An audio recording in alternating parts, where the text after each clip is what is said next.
Conversations with Nick and Smooth. This is episode 2. We're centering this conversation on mental health, everyday mental health. And I must say this, we're not medical doctors. We don't have medical licenses. We're two black men that's just having conversations with each other, two brothers, two friends.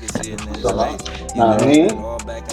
And today we just having this is going to be part one. Part one. It's going to be many mental health episodes because it's a lot to cover.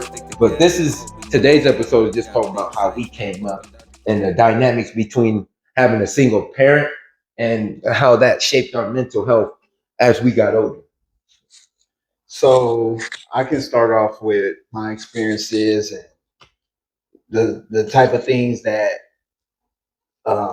shaped my mental health at an early age. Like Nick said, being a single or growing up with a single parent is tough. You know what I mean? Especially of the opposite sex, it's tough because you don't really understand each other on that level. You know, the surface level, yeah, but not internally, not needs and wants and behaviors and just everything. Mental is a lot when you're raising a kid, when you're raising a young black boy. Like mental is everything. How you perceive the world, how the world perceives you. Women doesn't really understand that, So that was difficult because I couldn't conversate with mom. I couldn't relate to her how I felt. One memory I have of spirituality and God and all that and Christianity. My mom grew up in a heavy Christian household. You went to church Monday, Wednesday, Thursday, Sunday, heavy.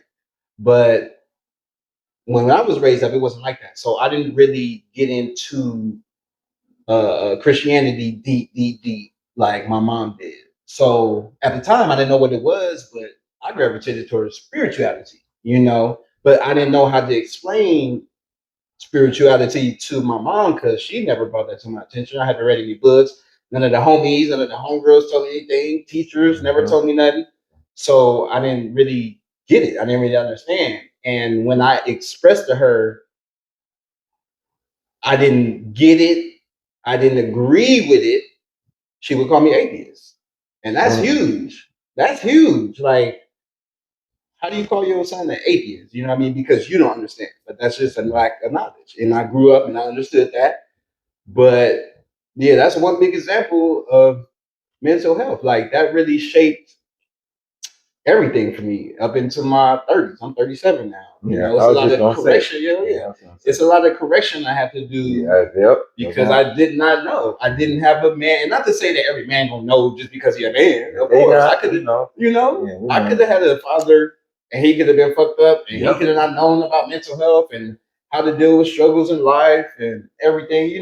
But it made it even harder. And I would even say, if we even had a man to model after, even if he was bullshit, it would have gave us something to look at. Like, oh, he bullshit. I don't want to be like that. I can be like this. But having nothing to go off of, you in the dark, and you just got a woman telling you what a man's supposed to be. Sometimes it's kind of harder, like my bro was saying. For real. But I was grateful to have my grandfather. He was teaching us in elementary tools, building, driving, like teaching us everything. But he passed away in middle school, so that was a wrap. My uncle was there, but he was more, I'm gonna call it corporate. He would be the type of person to order catering or kind of throw money at a situation. So he didn't really show me anything on growing up as a black man, anything about mental health, really, that wasn't even discussed with my brother. It was never discussed. It was never thought about, especially for men. Maybe for women back then, maybe, but for sure for men, it was no mental health growing up or talked about. And I want to add on to that because even back in the days from the 50s, the 60s, and 70s, men in general, white or black, you can talk about your feelings. You couldn't really express how much you love somebody because that wasn't being masculine in those times. So even for our, like, I had a grandpa, step grandpa that was there in my life. He was a male figure, but he was also handicapped and he was in his later days, so he wasn't that active. But we would talk, and he was more on because he'd been to the army, so he was more militant, and it was more of this is what a man should do, and this is how a man should be. But even him not knowing what fully a man is still leaving a big space for me because all he going off of is what he learned and what society has told him what a man is. What truly is a man? Can a man be a feminist? Like, can a man love? Can a man be emotional? Can a man nurture? A man's supposed to be able to do all these things. And I'm telling you, mental health has a big it plays a big part of this. Because me growing up with my mom, it was kind of different because our relationships, what we were close. My mom, she would always say I wasn't your friend, but me and my mom was best friends, even when I was growing up. We went to the movies together. We'd just lay in the bed together watching TV like you see in Disney movies and all that. That was us, for real. My mom come pick me up from school. We walking, holding hands, talking about my day. Like, she understood how to try to create a relationship with a little boy. She wasn't trying to be a woman raising a man. She wasn't trying to do that at all. She was trying to build a relationship with her and her son to have to foster the best that she can out of me. So when I become older, I can understand everything she did for me. I'm supposed to return it to the world. People don't look at it like that. Yes, I just can't be. Everything your parents do and they try to teach you, you're supposed to return it and give it back. Give it back to the world. We have become so greedy, and today's day, everything is about me, and myself. Me growing up in South Central LA, in the gang banging environment, that was tough too, because it's the same stigma of being tough, being tough. You know how many kids in the hood that isn't tough, and they telling them to be tough?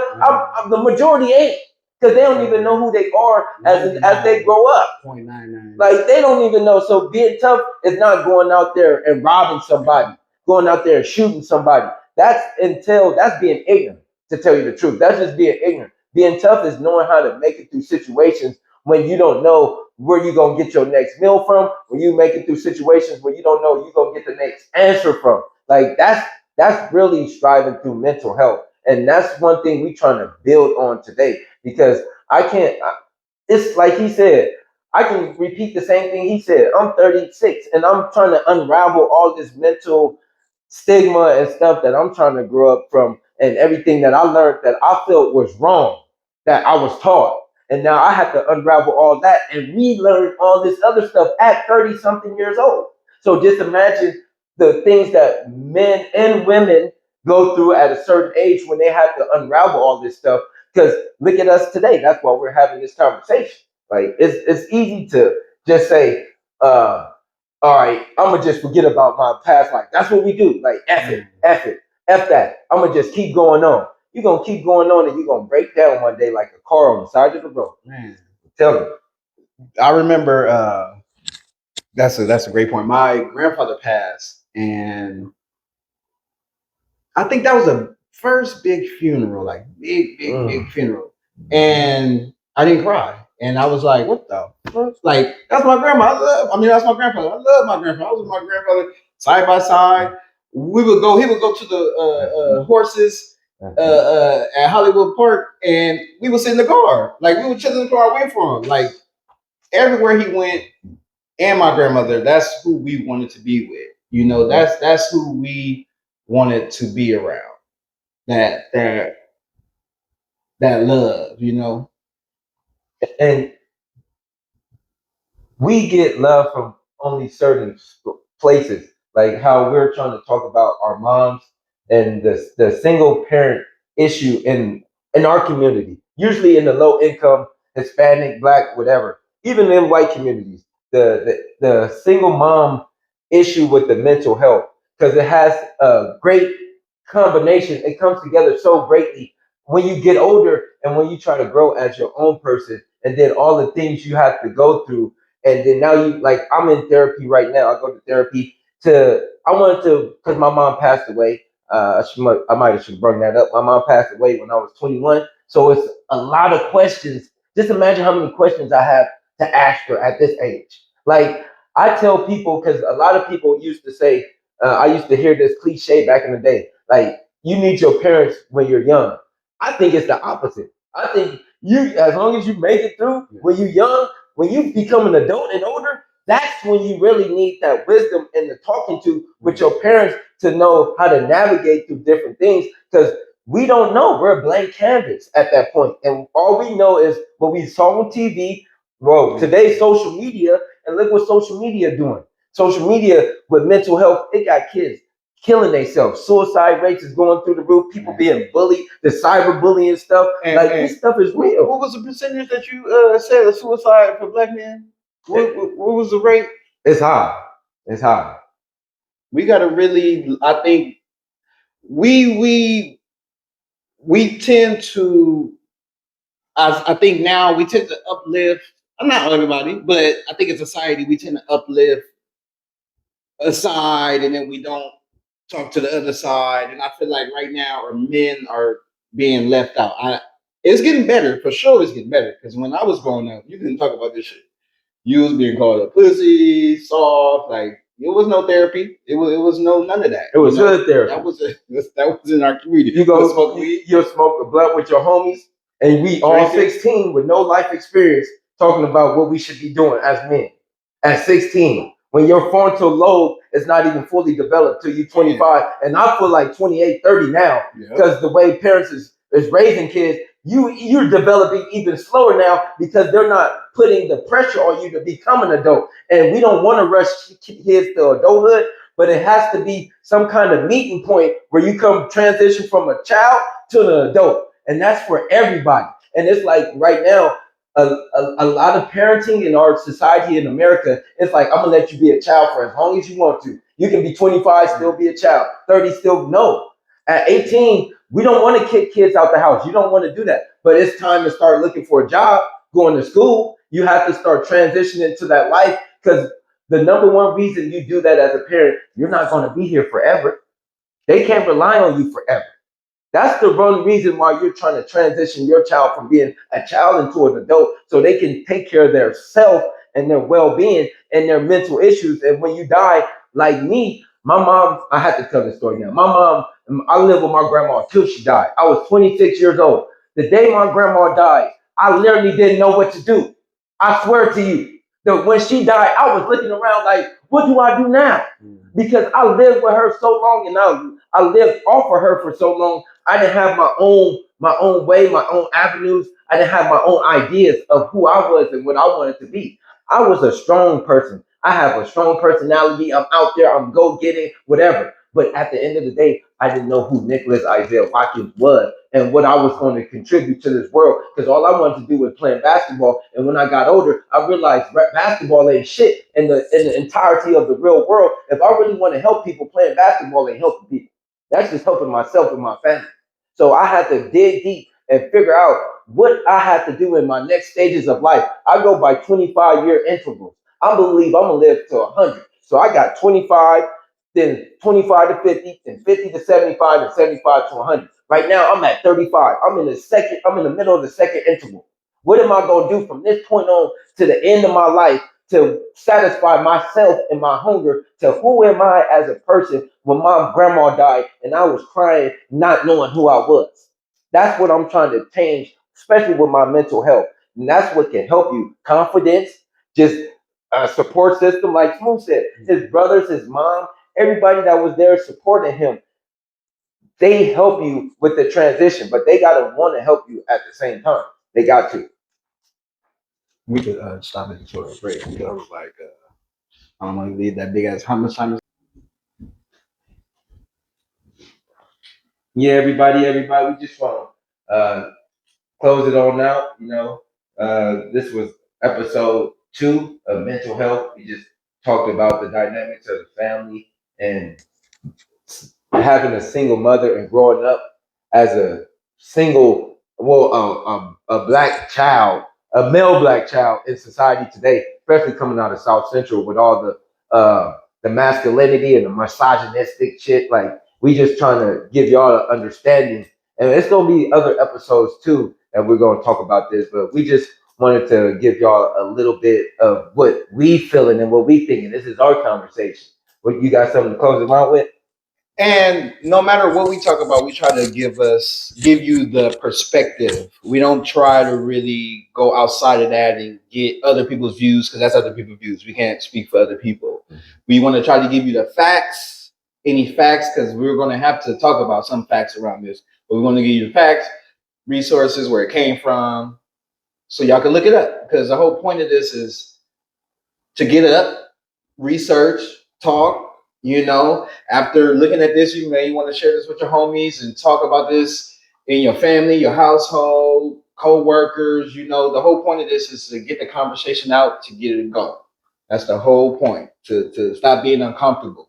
If we want to build our community, we got to talk with one another. We got to figure out how to fix it. And we can't fix it just talking about the problems and not fixing them. So the point of the show is to talk, come up with solutions, and get it out there. And get out your comfort zone. Man. I'm trying to remember this saying. I said a lot. I want you to be comfortable with being uncomfortable. Man. That's the new saying, and we ain't doing that. We ain't doing that 2026 resolution shit. Nope. We starting that today. Yep. December 13th, 5/11. Whenever you seen this, get comfortable with being uncomfortable. Man. Situations call for that. And we got to start asking for help. I was thinking to myself earlier, I was doing laundry, and I'm like, this guy came up to me, and I hate to do these stories, but a guy came up to me. He was like, man, I just lost like $350 because we was in the laundromat. He put it in his coins in the laundry, and it didn't work. And he didn't know who worked in the laundromat. And I'm like, bro, it's a little Hispanic person that worked in the laundromat. And he going all crazy and stuff. And he thought it was this Asian chick. The Asian lady came all the way in there to say, I'm washing. And I was just saying this story because you can't assume or just go off of, you got to be calm. Be calm. Because next thing we knew is that we found the people that work in there, and they end up giving him a free wash with a bigger washing machine. And that just gives you can't go off on everybody. You can't get mad at all the situations. You got to understand and be calm and be composed. That's the word. Like a quarterback, we need to start being composed. I love to get angry and yell and scream and stuff. Look at me right now. I love to get loud, but I'm trying to learn that composure. It defeats everything, because when they see you composed, they can't get to you. So that's the support system we trying to build. And to tell you the truth, to come back with the stats, we have a stat that shows Black men suicide rates are rising. The percentages is, you can look it up yourself, but it was a small percentages from the 50s and 60s. It was like 10%. Now it's like at 40, 50%, because we have grown into this American society where we have learned that if we can't provide, we ain't shit. And we're way more than that. That's what this support system is. You're way more than your worth, than your material, whatever you can work for. You're worth as a human being. So from now on to this day, just know your worth and start supporting, share, comment, like, and replay. That's the biggest thing. We need you to replay these. We want it out there. And we need a lot of comments. We want feedback. The good, the bad, the ugly, and in between. Any in between them toes. Let me get in between. So you already know what it is. This episode 2. My guy, man, we coming strong. Love you, man. Peace, love, and light. Peace, love, and light, baby. Have a